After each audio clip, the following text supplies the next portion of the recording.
toujours concernant ce dossier économique, nous recevons Guy Antonielli de la Direction du tourisme et des congrès. Bonsoir. Bonsoir Fabien. À restauration, événementielle, hôtellerie, des secteurs, je ne sais pas si on peut dire sinistrés, mais en tout cas particulièrement touchés. Comment se portent ces secteurs d'activité actuellement ? Bien évidemment, le mot sinistré convient relativement bien, malheureusement Fabien. L'activité jusqu'à présent avait beaucoup de mal à reprendre. Les efforts de tous pour réouvrir les restaurants sont à saluer. Mais la situation reste extrêmement difficile du fait notamment du contexte dans les pays qui nous entourent. Et quel est l'état d'esprit des restaurateurs et des hôteliers ? Ils se veulent optimistes. Ce sont des gens que j'admire actuellement parce qu'ils se battent pour faire vivre leur commerce, pour être aux côtés de leurs employés. Et c'est un combat de tous les jours. Mais effectivement, c'est quelque chose d'extrêmement difficile. Le Grand Prix de Monaco historique a été une bouffée d'oxygène ou pas du tout ? Alors ça a été une bouffée d'air frais. Nous avons quelques hôtels qui ont pu atteindre les 50% de remplissage, même si la moyenne est bien plus basse. Donc on est loin des standards d'un Grand Prix habituel, mais et bien évidemment, on est bien plus haut que ce qu'on a pu connaître depuis le début de la crise, à l'exception notable de l'été dernier et des fêtes de fin d'année 2020. Guy Antonielli, avant de poursuivre cet entretien, je vous propose d'écouter un restaurateur, Didier Rubiolo, du Stars & Bar, un restaurant sur le quai Antoine Ier, bien connu et bien placé au moment des Grands Prix. Voici son constat. En termes de chiffres, oui, on était à 50% pour nous parce qu'ils avaient un plateau très réduit. Mais bon, c'est quand même, il y avait la vie. Comme le temps, c'était magnifique. On retrouvait des passionnés. Donc c'est toujours un événement qui est très très beau pour la principauté. Les clients sont prêts pour revenir sur les terrasses, partager, parce que c'est ce que je crois qui manque le plus, c'est d'avoir du partage, d'être dehors, de ne pas dire tiens, il est 21h ou 22h, il faut rentrer. Voilà, donc non, je pense que ça va repartir. Ce ne sera pas comme avant, mais on va partir dans un bon sens. Voilà, partir dans le bon sens. Guy Antonielli, est-ce que la fréquentation portuaire est partie aussi dans le bon sens ? Il faut savoir que lors du Grand Prix historique de 2018, 48 bateaux avaient fait le déplacement. Qu'en est-il de cette dernière édition qui s'est déroulée ce week-end ? Le président de la Société d'exploitation des ports de Monaco nous dresse le bilan. Cette année, on avait quand même 38 demandes. Et sur ces 38 demandes, une fois qu'on leur a annoncé les mesures restrictives dues au Covid, on n'en a eu que 10 qui sont venus. Je trouve ça plutôt, je vois le verre à moitié plein plutôt que le voir à moitié vide. Cette saison, on la voit un peu encore en demi-teinte, bien sûr, parce que même pour le Grand Prix de F1, on n'aura probablement pas le même niveau de chiffre d'affaires qu'on avait les autres années dans une année normale. On n'a pas toute l'activité croisière, donc qui impacte quand même pas mal. Par contre, je pense que d'un point de vue trafic de bateaux, passage, charter, pour l'instant, ça s'annonce correct. Ça s'annonce correct et à l'écho que Séoglou veut voir son verre à moitié plein. Et vous, Guy Antonielli, votre verre, il est comment, à moitié plein ou à moitié vide ?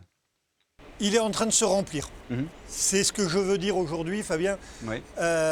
Les 3 Grands Prix qui arrivent sont un merveilleux signal pour montrer qu'il se passe des choses à Monaco, que l'activité reprend à Monaco et que tous ces événements sont organisés dans le respect le plus strict des bons gestes. Ne parlons pas de gestes barrières qui empêchent les gens de venir, qui empêchent les gens de se rassembler. Parlons des bons gestes qui nous permettent de nous rassembler dans la plus grande sécurité.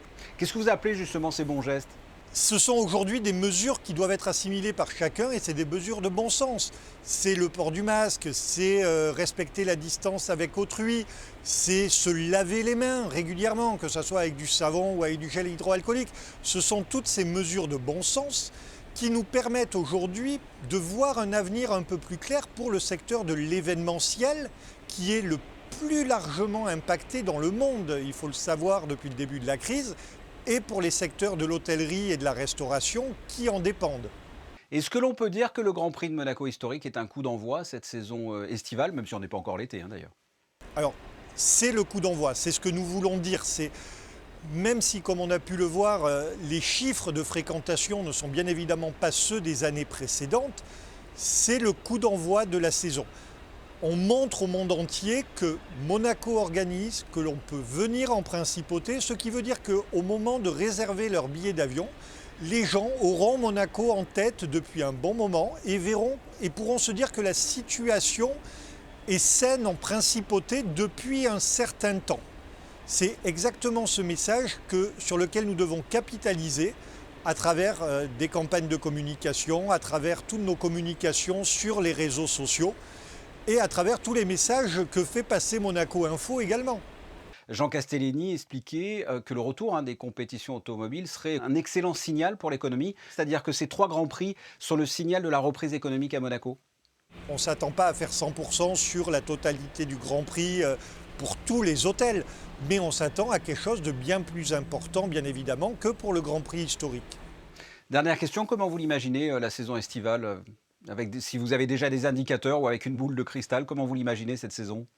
Alors l'année dernière c'était la boule de cristal, mais l'idée là c'est vraiment de dire on a des très bons signaux. On a le signal donné par l'Union européenne sur les déplacements des Américains, donc les voyageurs américains pourraient être acceptés dans l'espace européen s'ils sont vaccinés. Maintenant, est-ce que le gouvernement américain va les inciter à voyager? C'est une autre question. Nous sommes en contact permanent avec de nombreux tour opérateurs partenaires. Nous savons que le marché britannique, si le marché européen lui est ouvert, les Britanniques ont hâte de revenir sur la Côte d'Azur. Nous parlons avec l'aéroport de Nice qui nous annonce qu'aujourd'hui les prévisions de trafic sur juillet-août, c'est 70 vols hebdomadaires vers Londres. C'est la compagnie, donc cette compagnie française qui ne vole que en siège business, qui remet ses vols sur Nice et New York. Donc ce sont de très très bons signaux.